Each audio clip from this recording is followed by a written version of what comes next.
नमस्कार, मैं हूं राजेश पिपलोदिया और इस वक्त आप देख रहे हैं दोपहर न्यूज। लगातार नई और ताजा जानकारियों के लिए हमारे चैनल को आप सबसे पहले सब्सक्राइब कर लीजिए पेश है एक खास खबर। नहीं है, धार्मिक आस्था का ग्रंथ नहीं है। भगवद गीता एक प्रेरणा है और वह एक ऐसी प्रेरणा है जो हर क्षेत्र के लिए है। भगवद गीता निराशा से आशा की प्रेरणा है। भगवद गीता प्रमाद से पुरुषार्थ की प्रेरणा है और भगवद गीता स्वार्थ से परमार्थ की प्रेरणा है। भगवद गीता बुराई से अच्छाई की प्रेरणा है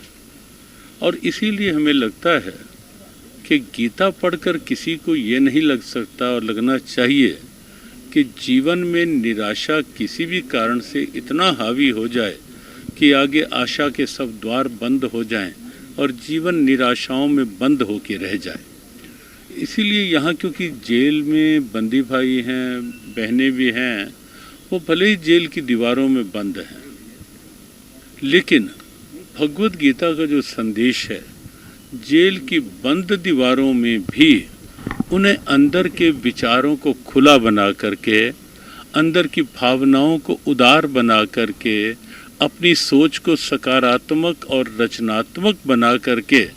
जेल की बंद दीवारों में रहकर भी आगे भविष्य के जीवन के लिए बहुत एक खुला मार्ग दिखा सकती हैं। तो गीता के संदेश यहाँ तक हैं कि कोई कितना भी दुराचारी क्यों ना हो, कितना भी पापकर्मी क्यों ना हो, लेकिन भगवद गीता ये कहती है कि एक बार यदि निश्चय कर ले कि बस जो हो चुका सो हो चुका, भविष्य में मेरा कोई भी कदम पाप कर्मों की ओर, बुराई की ओर नहीं बढ़ेगा, अब मेरा हर कदम अच्छाई की ओर बढ़ेगा, सद्भावनाओं की ओर बढ़ेगा, दुर्भावनाओं को पीछे छोड़ करके, तो निश्चित गीता वात्सल्यमयी माँ की तरह ऐसे व्यक्ति को भी जो निराशा के गर्त में चला जाता है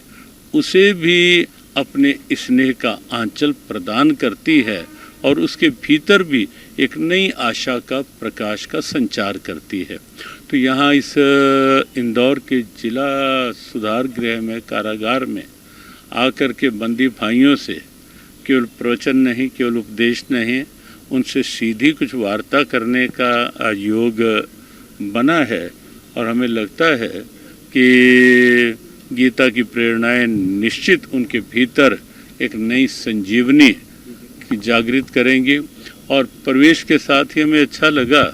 कि यहाँ के जेल के बंदी भाई बहन,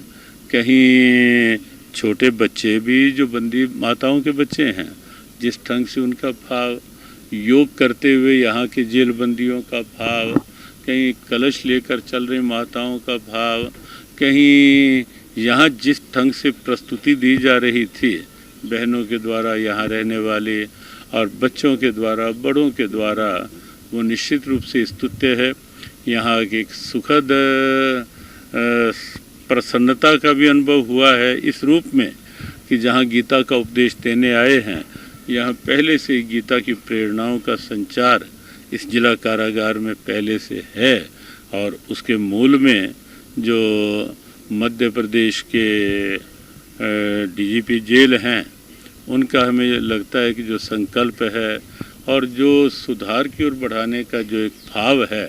वो एक स्तुत्य है और वो एक प्रेरणा। इंदौर में आज प्रथम बार जेल में आना हुआ,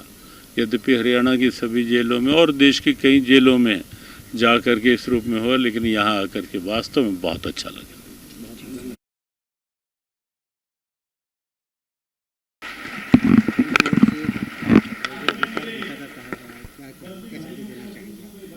परम पूज्य गुरुदेव ज्ञानानंद जी महाराज का 3 दिवसीय दौरा है मध्य प्रदेश के इंदौर शहर में, तो उसके प्रथम कार्यक्रम के रूप में वो इंदौर केंद्रीय जेल पधारे हैं भगवद गीता के बारे में प्रवचन देने के लिए हमारे कैदी बंधु और बंदनियों को। और पूर्व समय में हमारे प्रदेश के लोकप्रिय मुख्यमंत्री डॉक्टर मोहन यादव जी के निर्देश अनुसार भी गीता महोत्सव मनाया गया था पूरे प्रदेश में। और फिर गीता जयंती जो 1 दिसंबर को थी, उस अवसर पे भी हमारे सभी जेलों में उनके निर्देश से गीता का पाठ किया गया था, सभी बंदियों को गीता की ज्ञान दिया गया था। अब इतने बड़े संत उसी क्षेत्र के हमारे इंदौर शहर में आए थे, तो हमने उनको आग्रह किया कि हमारे जेल में पधारें और बंदियों को अपने श्रीमुख से वो प्रवचन सुनाएं। उसी तारतम्य में महाराज जी आज आए हैं और बंदियों को वो गीता का संदेश देंगे। सर, लगभग कितने बंदी हैं यहाँ पर अभी इसका? अभी वर्तमान में जो हमारे प्रांगण में बंदी जो हैं वो हैं करीब 500, बट इसका हम सीधा प्रसारण यूट्यूब के माध्यम से पूरे प्रदेश के 123 कार्यरत जेलों में कर रहे हैं और वहाँ 20,000 से ऊपर बंदी इसका लाभ लेंगे और इसमें भाग लेंगे, जो कि एक वर्ल्ड रिकॉर्ड भी होगा और उसको world book of records London भी के द्वारा भी उसको प्रमाणित किया जाएगा जल्द ही। बट ये सभी जेलों में सभी बंदियों के लिए ये ज्ञान की गंगा आज बहेगी और हमारे माननीय मुख्यमंत्री जी के निर्देश अनुसार ही ये किया जा रहा है, ताकि बंदियों में भी सुधार का भाव और उनकी शक्ति मिले, उनको संबल मिले, उसी के तारतम्य में किया जा रहा है। सर, यहाँ पर कितने धार्मिक कार्यक्रम होते रहना चाहिए जिससे कैदियों की मानसिकता चेंज हो? हाँ, ऐसे कार्यक्रम होते रहते हैं जो आध्यात्मिक गतिविधियाँ, अपने रिलीजियस कार्यक्रम हम लोग आयोजित करते रहते हैं। जैसे मैंने बताया, गीता जयंती जो 1 दिसंबर को थी, उस अवसर पे भी हमारी सभी जेलों में गीता जी का पाठ हुआ था और प्रवचन हुआ था। हाँ जी, रंगारंग कार्यक्रम पर प्रस्तुतियाँ दी गई हैं। जी। यहाँ पे जो बंदी भाई हैं और बहनें हैं, उनके द्वारा एक तो जो नृत्य था, आदिवासी नृत्य, वो प्रस्तुत किया गया और महिलाओं के द्वारा कलश यात्रा निकाली गई महाराज जी के सामने और फिर जो प्रांगण में उनके द्वारा महिला बंदी के द्वारा और पुरुष बंदियों के द्वारा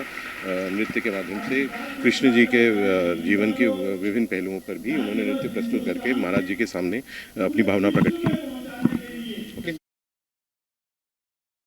आज कार्यक्रम को लगाओ आज महोत्सव कार्यक्रम क्या कार्यक्रम आज केंद्रीय जेल इंदौर के लिए परम सौभाग्य का विषय है कि आज हमारे बीच में गीता मनीषी आचार्य श्री ज्ञानानंद जी महाराज जो है वहाँ यहाँ आए हैं। उनके द्वारा बंदियों को सद्मार्ग पर चलने के लिए यहाँ पर उन्हें जो है गीता के उपदेशों को, उनके ज्ञान को बताया जा रहा है। इस पूरे कार्यक्रम को सफल बनाने के लिए इसके हमारे मार्गदर्शक के रूप में हमारे डीजी सर का बहुत बड़ा योगदान है। उनके ही मार्गदर्शन में हम लोगों ने आज इस कार्यक्रम को यहाँ किया है, जिसमें बंदियों ने अपनी प्रस्तुति भी दी है। हमने यहाँ पर मथुरा का कारागार, जिससे श्री कृष्ण भगवान को जब वासुदेव जी बाहर लेके जा रहे थे, उसको प्रदर्शित किया है। हमने कुरुक्षेत्र में जब श्री कृष्ण भगवान ने अर्जुन को ज्ञान दिया, उस झांकी को दिखाया है। इसके अलावा जो है हमारी सांस्कृतिक प्रस्तुतियों में भजन, योग अभ्यास और नृत्य का जो कृष्ण भक्ति से संबंधित थे, उसका भी यहाँ पर मंचन किया गया है।